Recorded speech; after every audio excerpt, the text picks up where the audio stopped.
conflict in Mindanao, government is committed to the military, and we have also laid concrete plans on the Richter and the international community to help improve the capabilities of Omar o Sakar.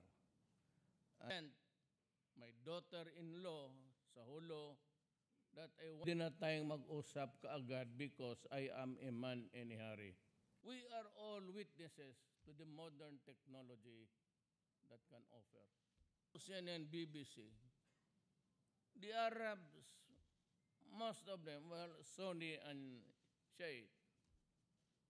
Pero that is not a reason for the brutality that's going on.